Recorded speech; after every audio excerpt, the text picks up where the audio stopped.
The Fabian socialist motto is, remold the world nearer to the heart's desire. This picture is a description of Bertrand Russell's cathedral window, in which you see two men reshaping the world. Oh, indeed, they pray for this reshaping of the world. And above the world, you'll see a shield with a wolf in sheep's clothing. They are planning to destroy America. Well, this is the Gore Report on Reinventing Government. We are reinventing what the Founding Fathers gave us. Thank you, Al Gore. Interestingly enough, this little report on reinventing government, creating a government that works better and costs less, you'll see some very interesting symbolism. You'll see 4 stars that are 5-pointed inverted stars on this document, which represent a pentagram, the Star of Satan. Now, the government does not make mistakes like this, and to prove that they didn't make a mistake, they did the same thing at the bottom of this document. And I didn't bring the whole pamphlet with me, but on the back of it, there's bullets, and they're all 5-pointed inverted pentagrams as well. Now, if you know that the Al Gore family has always been financed by Arm & Hammer, who financed the Bolshevik Revolution along with others, that ought to be a scary thought. And it might explain just a little bit of why we may be seeing pentagrams mixed in with our vice president. This picture right here on Arm & Hammer's shelf is a picture of his friend, Lenin. This says, to Comrade Armand Hammer.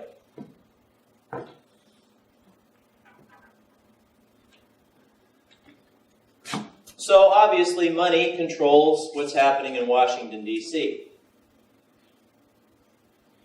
Now, long ago, there was a war against an evil man, we were told. I believe he was an evil man, Adolf Hitler. The individuals who represented the various parts of the world, the Allied nations, who fought Hitler, are seen here. Stalin, FDR, and Churchill. What do these individuals all have in common? Were they Catholics? No.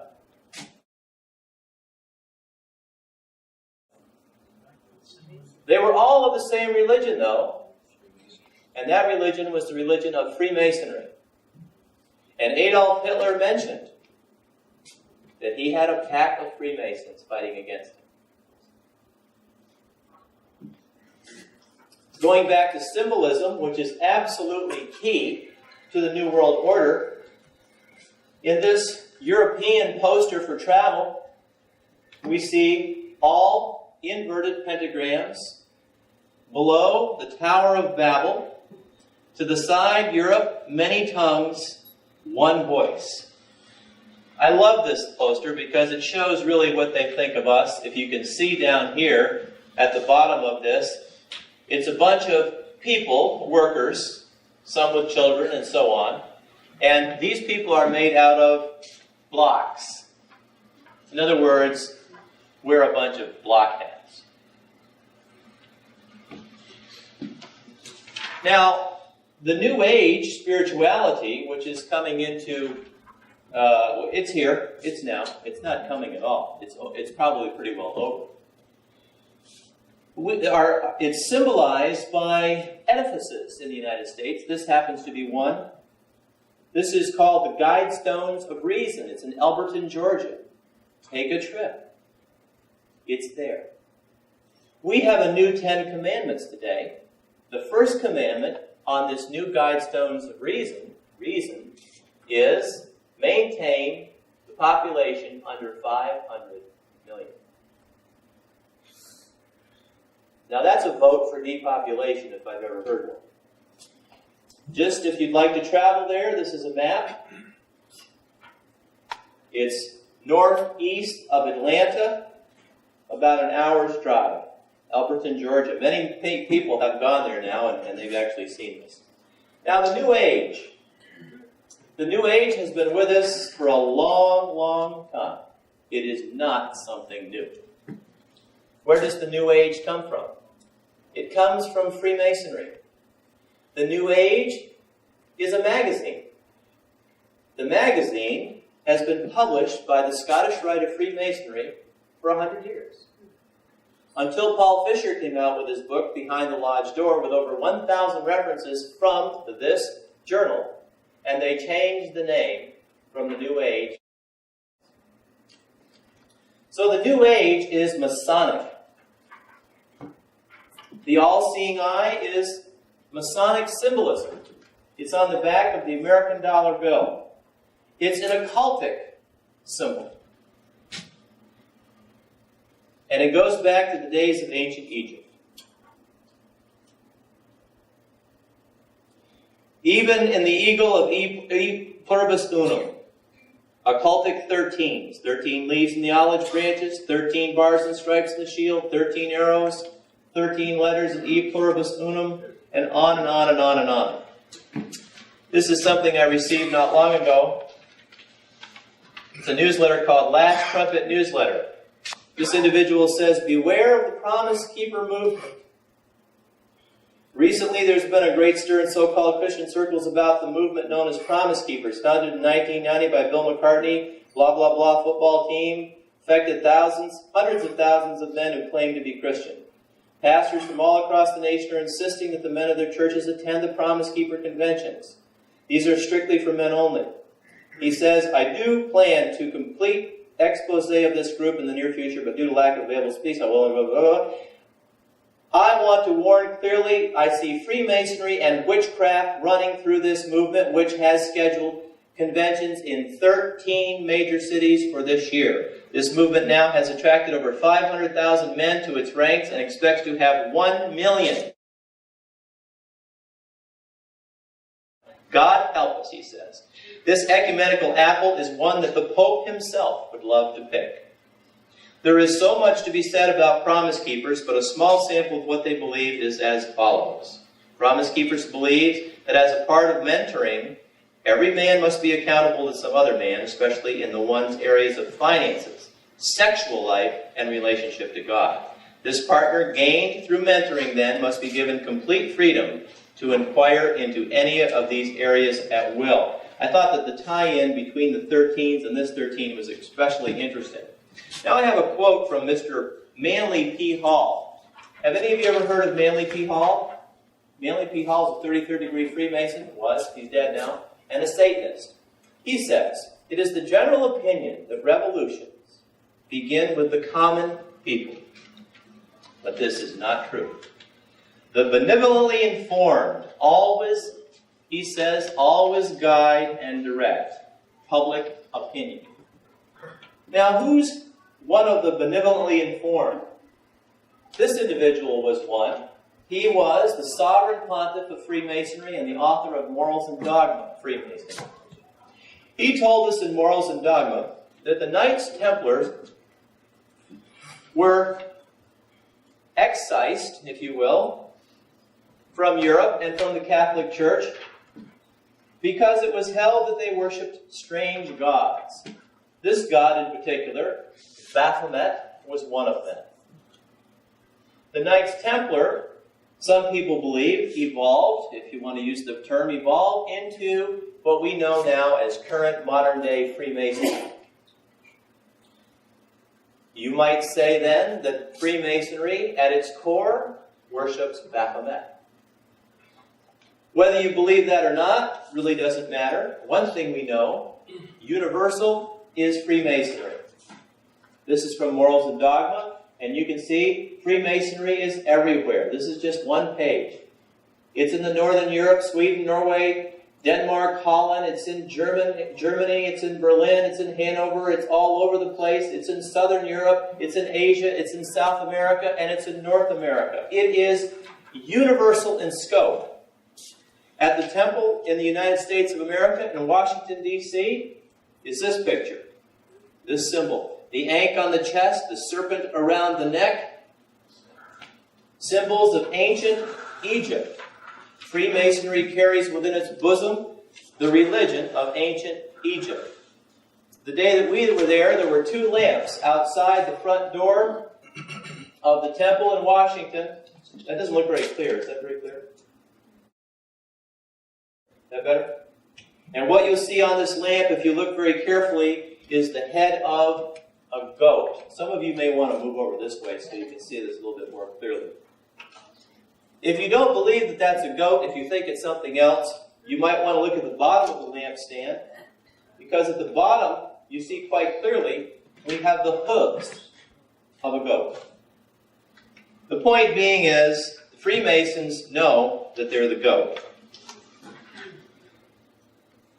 This map of Washington, D.C. delineates that Washington, D.C. was designed architecturally by Freemasonry, all with Masonic symbolism. Here is the rule and compass ending at the U.S. Capitol. The 2 legs are on the Washington Monument and the Jefferson Memorial. If I turn this way, you'll see that the House of the Temple, 13 blocks from the White House, is an inverted 5-pointed star with the tip of the pentagram directly on the White House. The Washington Monument is over here. We'll talk about that more. It's a point within a circle. This is a different picture, the real McCoy, and here you can actually see the top of the compass coming together in the circle up here by the cap.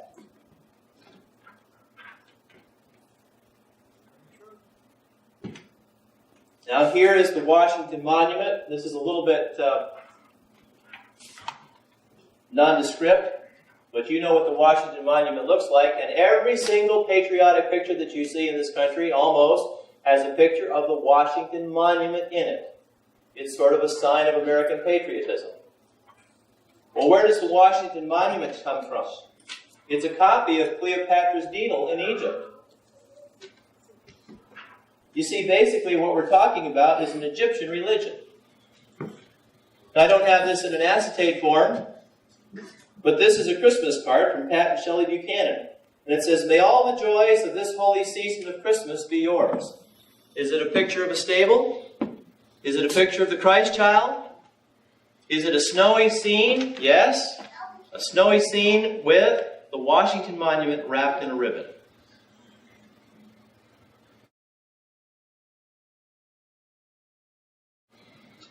Now you ask yourselves the question. You can ask Pat if you'd like. But the question is, why would anybody send a Christmas card like that? Now the other thing that's interesting is, if you believe in symbolism, you know, in our magazines we've got lots of ads for things. Ads which cost hundreds of thousands of dollars. This particular ad was for psoriasis. But I had to take a double take at this picture. Someone spent a lot of money with this picture describing, does this have anything to do with psoriasis, these 2 pictures? The answer is absolutely no. But what the heck is this? What does this have to do with anything? Well, obviously, it's sun worship. Here's a man standing on the top of a mountain worshiping the sun. Now, if you go to Taco Bell, those little plastic or little paper things that they put on the pallets that you eat, they have the same thing there. Now, what do we know from Mackey's Masonic Ritualist, which is a Freemasonic book? He says, pages 62 and 63, the point within a circle is an interesting and important symbol in Freemasonry. I just showed you the Washington Monument. Surrounded by the pool, if you look at it from the air, is a point within a circle. This symbol, says Mackey, is beautiful, somewhat abstruse, and an allusion to sun worship, and introduces us for the first time to that modification of it known among the ancients as the worship of the phallus. The phallus was an imitation of the male generative organ. It was represented usually by a column which was surrounded by a circle at its base, intended for the sciatus or female generative organ. This union, well represented by the point within the circle, was intended by the ancients as a type of the prolific powers of nature.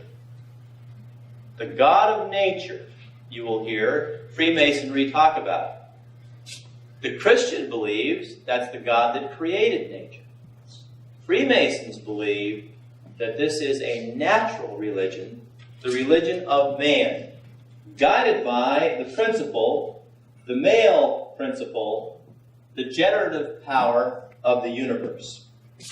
This is just something somebody happened to send me after we had a little conversation at lunch about Freemasonry. Something that came out of his paper. It was on USA Today. And here's a picture of Gerald Ford, Roy Clark, Ernest Borgnine, Buzz Aldrin, Glenn Ford, the actor, showing that they're all Shriners.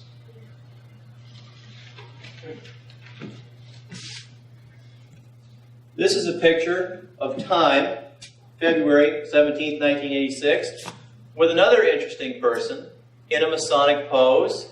His name is Pat Robertson.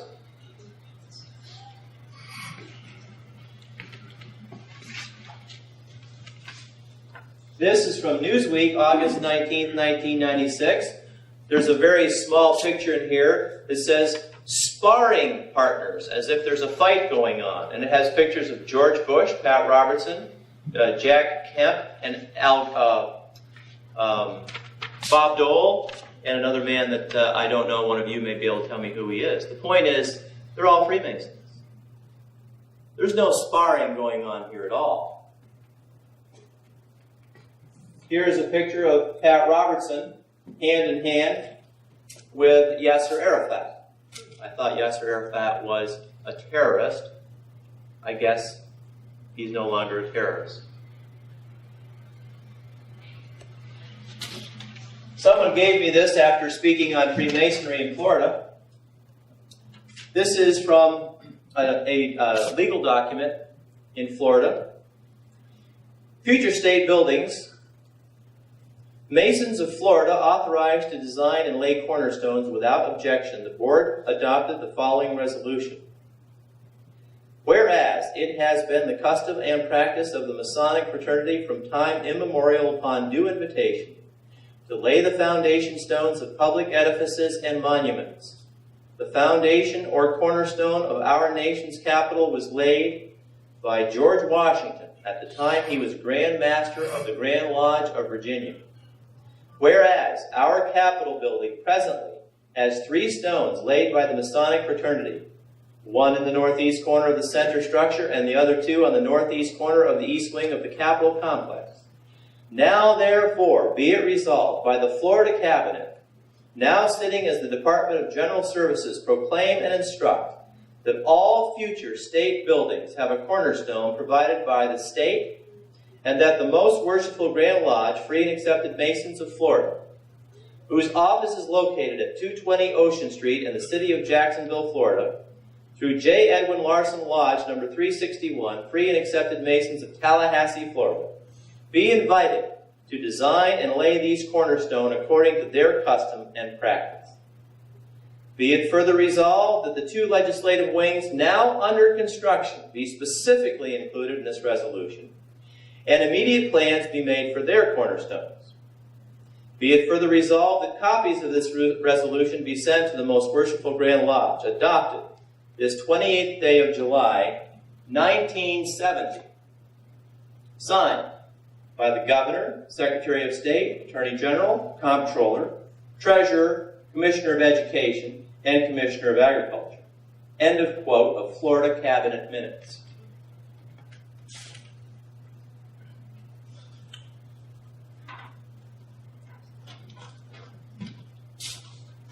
This is a picture of Nelson Mandela. Nelson Mandela is a communist.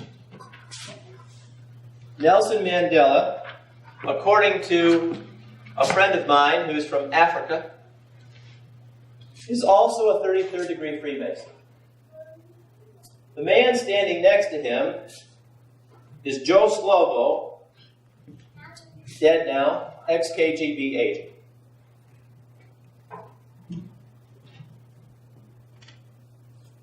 Nelson Mandela was taken around this country, wined and dined in every major city except one, Miami.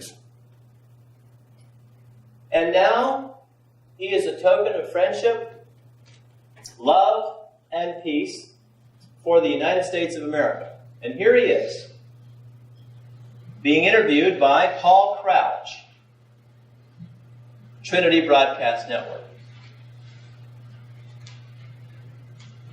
Now, the interesting thing about Paul Crouch, in fact, aside from the fact that he's a blatant heretic, is he gives Yasser Arafat here a Masonic handshake.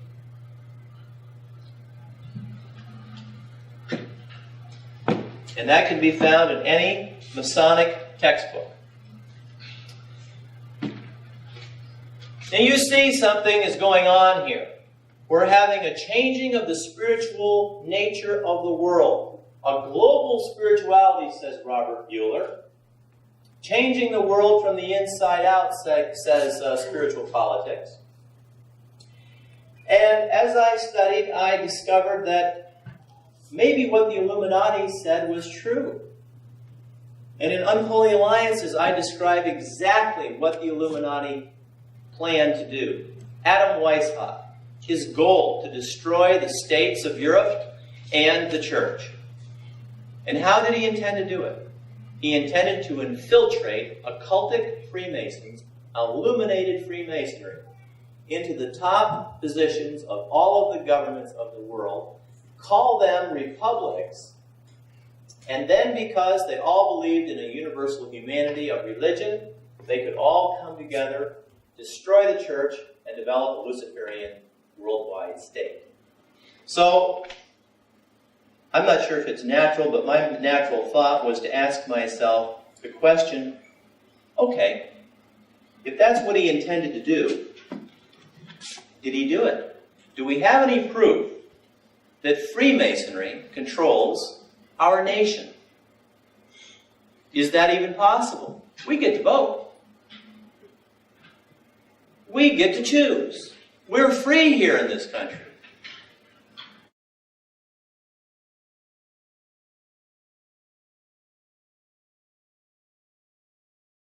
So what I find out is, going back to 1836, we had an anti-Masonic party in this nation. There were individuals between 1828, 29, 31, 33 who were doing everything in their power to prevent our country from becoming a Masonic country. They discovered that Freemasons controlled most of the positions, the political positions of power in the state of New York, the state of Massachusetts, and the state of Pennsylvania.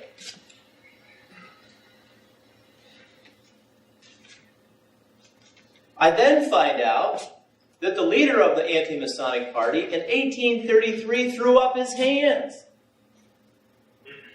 and said, they already have so much power and control that we're going to dissolve the anti-Masonic party. What that means, folks, is for the last 150 years, there's been nothing but Freemasons in the political positions of power. You name the political positions in this country. Well, then I find out that under Woodrow Wilson, anyone who was anyone, Secretary of State, Secretary of Agriculture, Secretary of the Treasury, Postmaster General, Secretary of Labor, Department, Deputy Commissioner of the Internal Revenue Service, and Speaker of the House, all Freemasons. I find out that this just goes on and on and on. It went on under FDR. It went on throughout. I just won't go through it, but it's in Unholy Alliances. In Truman's cabinet, Secretary of Agriculture, Secretary of Defense, Secretary of Commerce, Attorney General, Associate Justice of the Supreme Court, Secretary of State, Chief Justice of the Supreme Court, Director of Office of Economic Stabilization, U.S. Secretary of State, Secretary of Defense, Director of Office of Defense Mobilization, and the Supreme Court appointments, Freemasons. Well, now this is very interesting, isn't it? Especially when you find out that Freemasonry is a religion. I have various quotes in here in my chapter called Freemasonry and the Occult. Freemasonry alone possesses the true religion, which is Gnosticism. Freemasonry is the universal religion, so says Freemasonry. Freemasonry says Masonry is the church of human progress. Satan is masterful, and we don't realize how masterfully deceiving he is. I'm like you. I want to think the world's an honest place to live in. I can shake my hand with somebody else and he'll live up to his part of the bargain. But that's really not the real world. John says the world is filled with wickedness. But we choose not to believe Scripture. We choose not to believe what it says. We want to say it doesn't mean that, he really meant something else. Well, that's just not true. And my point is that as I studied, I was dealing with this secular element called the Council on Formulations. And if any of you have seen my old tapes or read the Plan of Destruction of America, you know that as we went from president to president to president to president, all we got was the Council on Formulations, the Council on Formulations, the Council on Formulations, and more of the Council on Formulations. They control our politics, they control our media, they control the publishing companies. I paraphrased a list.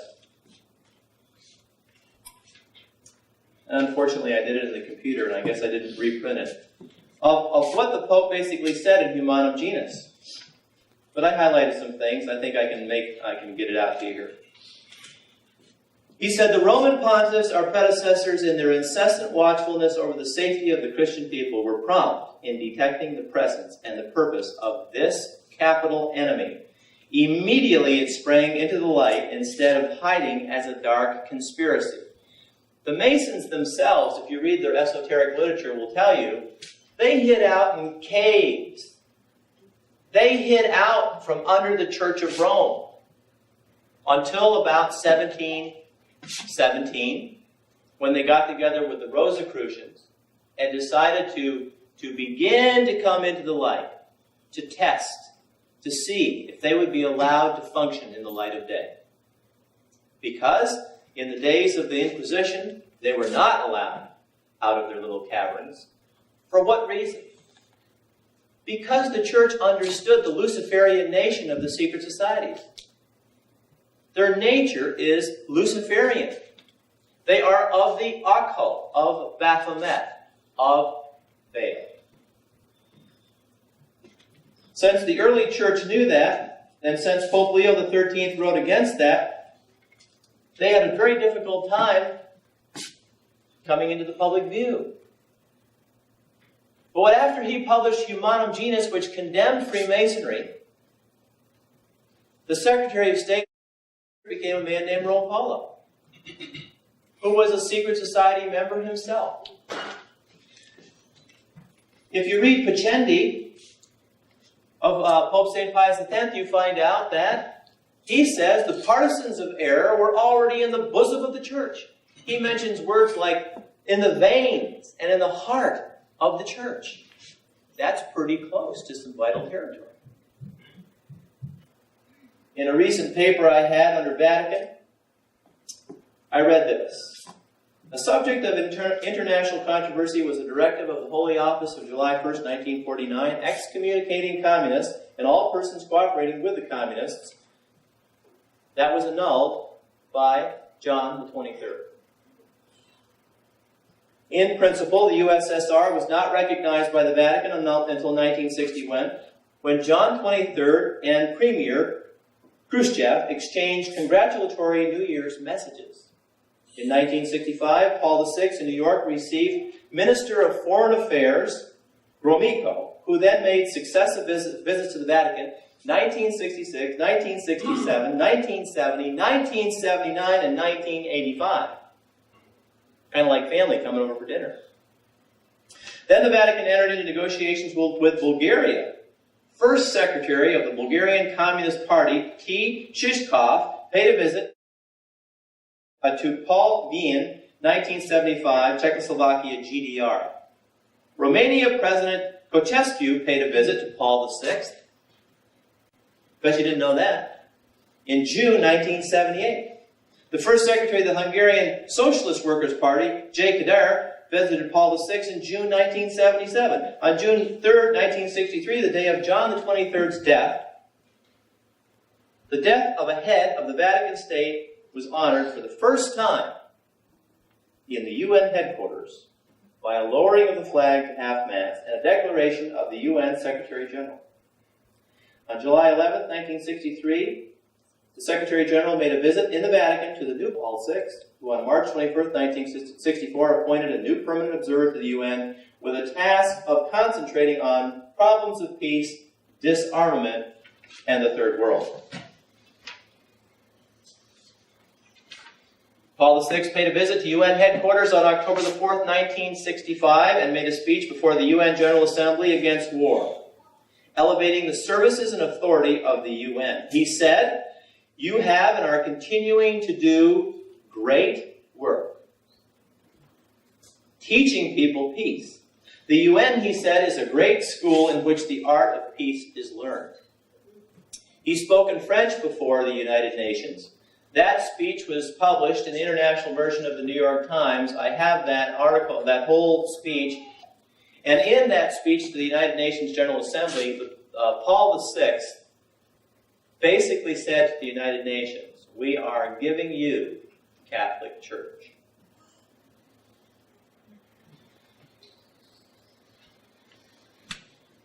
UN Secretary General Kay Waldheim paid a visit to the Vatican February 1972. On this occasion, Paul VI said, "Today we wish once again to repeat what we said from the platform of the UN. We are ready to give this organization our full support." Promise Keepers, which is creeping into every single church in this nation, is all about the destruction of dogma and doctrine, completely offending what Paul said to Timothy in the 2 books of Timothy, to defend the doctrine of the faith. What I like to do today is go to the extreme to see where we are, just to prove my point.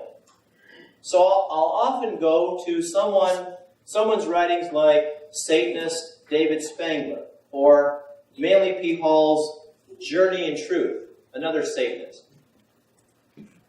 to find out that what the witchcraft people and the Satanist people and the occultic people desire is a universal religion. This is Satan's desire, and this goes all the way back to the acetate I showed you before on the Tower of Babel.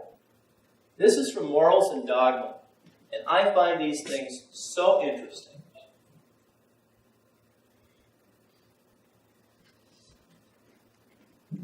The seeds of decay were sown in the order of the temple at its origin. Hypocrisy is a mortal disease. It had conceived a great work. Now, great work. Do you remember I just mentioned speech to the United Nations? You are doing a great work. It had conceived a great work which it was incapable of executing. The Knights Templar, worshippers of Baphomet, driven out of Europe by the Pope and Philip the Fair. Why? Because it knew neither humility nor personal abnegation, because Rome was then invincible. I have a picture here. This is a picture of Cardinal Bernardin. Bernardin, I guess you say. Take a look at his right hand as I pass that around, and you'll see a very definitive gesture. In the book, The Lost Keys of Freemasonry, we read, the true Mason is not creed-bound. See, you all believe in the Apostles' Creed. True Mason is not creed-bound. He realizes, with the divine illumination of his lodge, that as a Mason, his religion must be universal. Christ, Buddha, or Muhammad, the name means little. He worships at every shrine, bows before every altar, whether in temple, mosque, or cathedral, realizing with his truer understanding the oneness of all spiritual truth. Tomorrow I will show you acetates of John Paul II at the Jewish Temple. John Paul II at the World Council of Churches, John Paul II at the Trilateral Commission, John Paul II at the Mosque, and John Paul II at the Lutheran Church, John Paul II talking to the Patriarch Buddha, fulfilling this philosophy of the lost keys of Freemasonry. A man named Cahill, whose name you may know, said Freemasonry is the central enemy of the Catholic Church. Freemasonry, in its own words, is the counter-church. In the United States of America, they control virtually every office of the land. They say they're not a religion, but Albert Mackey in the Encyclopedia of Freemasonry says, indeed, they are a religion. And the true Mason will support Freemasonry as if it is a religion.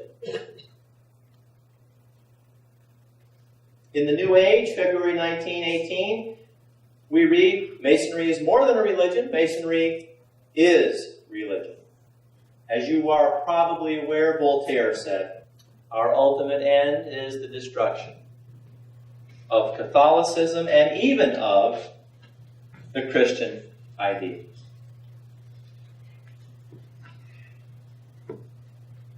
One Freemason said the Romish church founded on the Galilean myth began to decay rapidly from the very day on which the Masonic Association was established.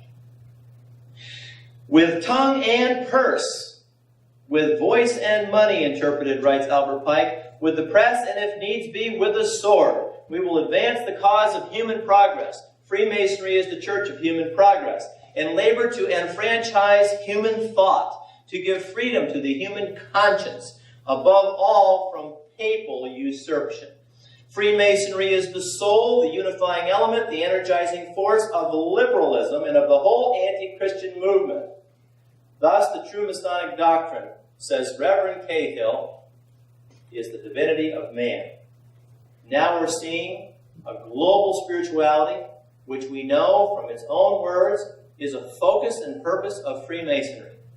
Freemasonry, the religion of the devil, promoting the Tower of Babel in a universal religion.